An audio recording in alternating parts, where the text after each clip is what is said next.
Assalamualaikum warahmatullahi wabarakatuh.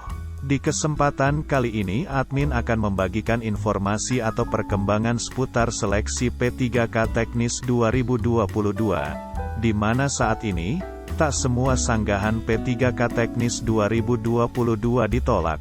Satu instansi ini ternyata menerima hasil sanggah. Apa itu? Untuk lebih jelasnya silahkan tonton video ini sampai selesai agar tidak gagal paham. Namun sebelum kita lanjut, bagi Anda yang baru menemukan channel ini jangan lupa untuk menekan tombol subscribe, like, komen dan share, agar Anda selalu mendapatkan info-info terbaru seputar honorer, P3K dan lain-lain. Informasi ini admin kutip dari media online nasional yaitu frekuensinews.com.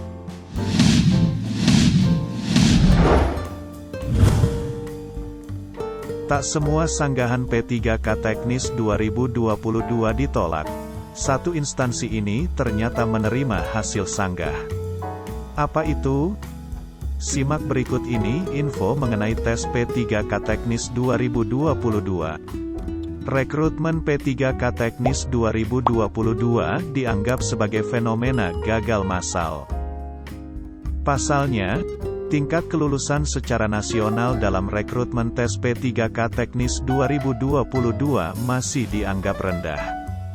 Hal itu kemudian dianggap jika tes P3K Teknis 2022 mengalami fenomena gagal massal.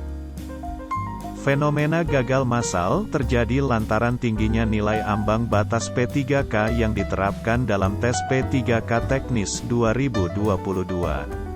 Peserta pun meminta agar dilakukan reformulasi dalam tes P3K Teknis 2022 seperti penyesuaian passing grade hingga nilai afirmasi. Hal ini dilakukan agar tidak terjadi kekosongan formasi akibat banyaknya peserta yang gagal mencapai nilai ambang batas P3K. Di sisi lain, meski pengumuman hasil pasca sanggah sudah diterbitkan oleh masing-masing instansi, ternyata, terdapat satu instansi yang ternyata menerima sanggahan yang dilayangkan oleh peserta tes P3K Teknis 2022. Adapun satu instansi yang menerima hasil sanggah itu yakni Kementerian ESDM. Lantas sanggahan apa sehingga sanggah bisa diterima oleh Panselnas? Berikut 11 sanggahan yang diterima oleh Kementerian ESDM sebagaimana yang telah dirangkum frekuensinews.com. Terdapat 3 jenis sanggahan sehingga terdapat 11 orang yang diterima sanggahnya. Pertama, terdapat 9 sanggahan yang diterima mengenai nilai tes literasi digital. Selanjutnya, ada 1 sanggahan terkait nilai wawancara SDM.